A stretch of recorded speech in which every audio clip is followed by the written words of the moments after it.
Welcome back, everyone. So where we left off last time, we were talking about finding the slope-intercept form of these 2 points. Now, where we left off is what if they ask you, or how can we know if the slope is either zero or there's no slope at all? So whether it's no slope or the slope is zero, can we figure that out? And no problem, I got you guys on this one. So let's say I'm gonna give you guys two cases. I'll give you here. I'm gonna draw a perfect line, a better one. So let's say there's that's too small. I'm sorry. Let's say we have this first line, this first graph, sorry, and then this second one. So case number one, case number two, and each one is gonna contain its own whether or not to figure out if it's a slope of zero or no slope at all. So the first one is gonna have actually before I even give you guys the answer. Let's say that you have a graph that looks something like this. Let's say you have a straight line, right? And I'm gonna need a little straight. What if you have a straight line like this, right? And let's say that usually you would see this type of a line says that y equals b. B is just a number. So that b doesn't really stand for anything. It's just a number. Let's say you have that type of line in your graph, and they're asking you to find the slope. Then in this case, your slope, your m, is 0. So for the first case, if you're given that type of line in the equation, that is how you could tell that the slope is 0. Well, what about for case number 2? How do we figure out if there's no slope at all? Or here, I got you guys. Let's say that for this one, you have a graph looking like this. It's just up and down, right? And this one, they usually call it in the books, x equals a. A is just a number. It doesn't really matter what that number is. It could be 1, 2, negative. It could be on the negative side. It doesn't matter. But if you do have a graph that looks like this, we refer this as slope equals m equals no slope. Or sometimes you will hear it as undefined. Undefined and no slope is the same thing. So you could either call it, depending on how your professor, your teacher wants it, you could either say there's no slope or the slope is undefined. It doesn't really matter.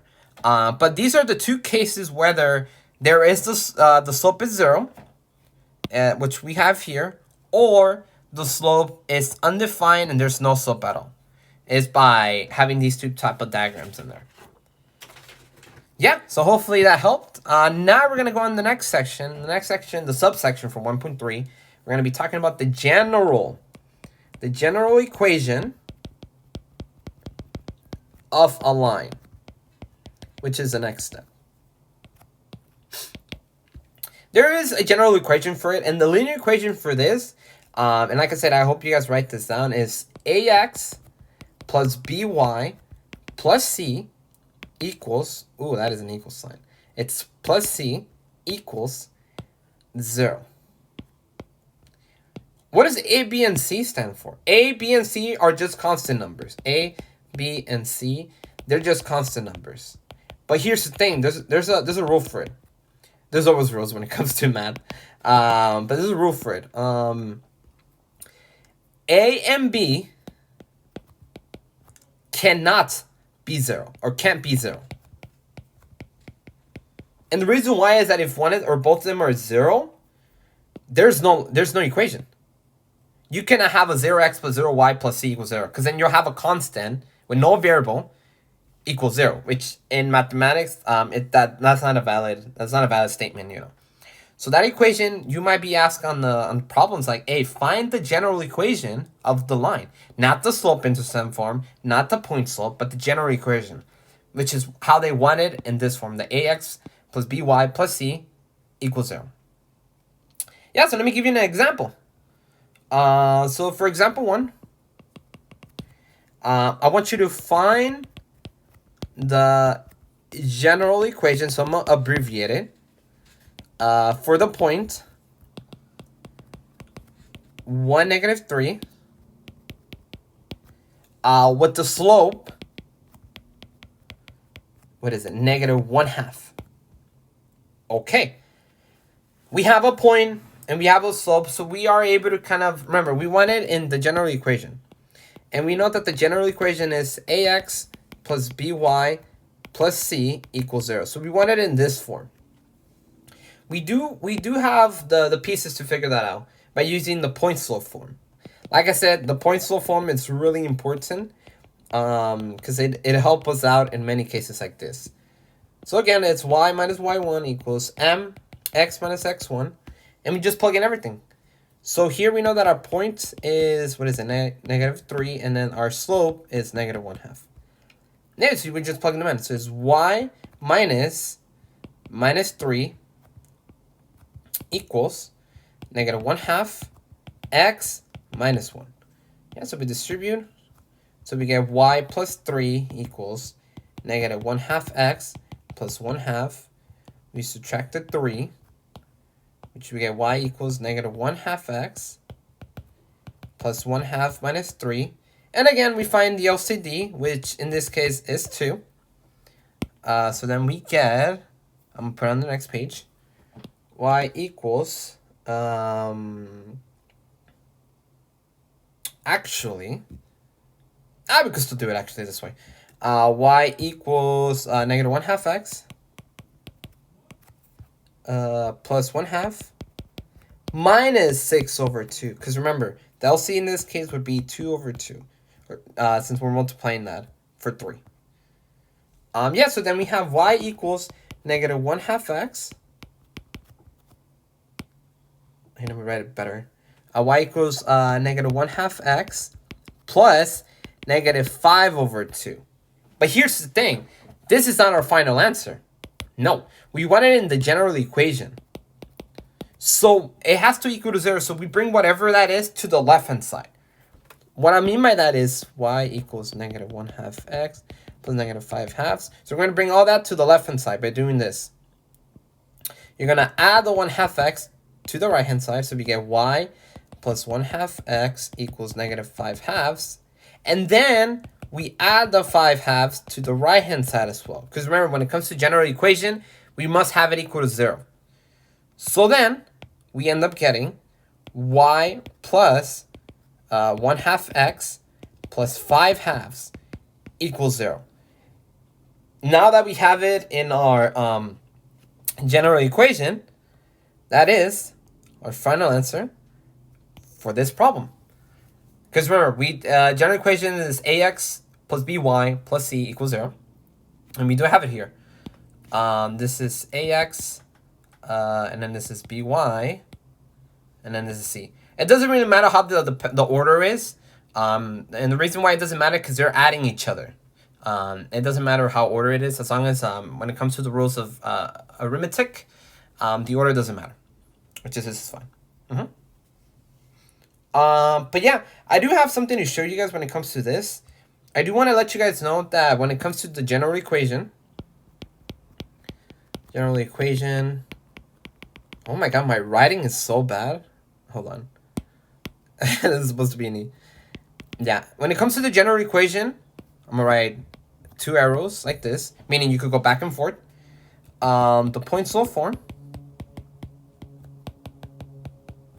Then I'm gonna do another triangle here, another line going back and forth, and then the slope intercept form. And what I want to tell you guys is that it doesn't matter what form you have it. If it's asking you to find the general equation for whatever stuff you have in that question, then do it. And it doesn't matter what form you have it in, because they all mean the same thing. The general equation, the slope-intercept form, the point-slope form, they are the same thing, but they're just different. They're written differently, which is why it doesn't really matter what it's asking. You always kind of relate stuff to each other, which is why I have the arrows going back and forth. So you could have to go either or, depending on what information you have for certain problems. Yep. Let me show you one more example, though. So for the next one, example 2, let's say they're asking you to find the general equation for the example 2x minus 3y minus 12 equals 0, right? And they're asking us to find the general equation, the graph of it, right? So how do you graph for this problem? I'm gonna show you guys a trick. What you want to do is that here you already have your ax, your by, and your c. What you want to do is you want to set it equal to that number, to c. If you already have those variables, it makes life so easier. So what I mean by that is have 2x minus 3y equals 12, and you take each by itself equal to 12. So you're gonna have 2x equals 12 and negative 3y equals 12.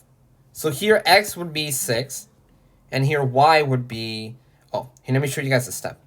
So you would divide the 2, which is 6, and then here you would divide the negative 3, which would be negative 4.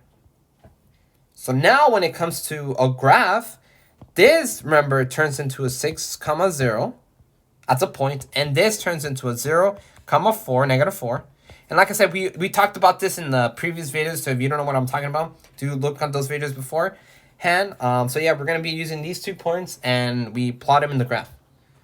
So when it comes to the graph, we put them in here in the graph. Here, let me write an x, and then we have a y. So we have our first point, which is 6, 0, 0.1.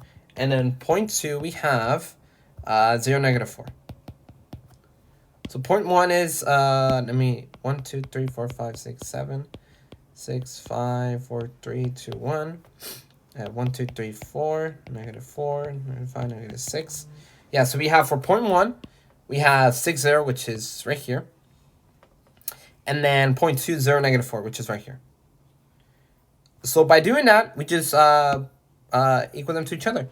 So the line should look something like this. Yeah. And in this case, you already graphed your general equation. So you are done.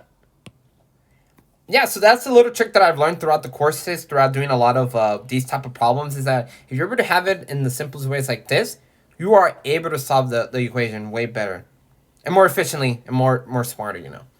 Yeah, so this is going to be our last example for this section. On the next one, we're going to be talking about parallel and perpendicular lines and how to relate those into problems that you might be given on exams or homework problems. So yeah, hopefully you liked it. If you have yet to subscribe, I suggest you do. If you liked the video, please give it a like. Other than that, thank you guys for watching, and I'll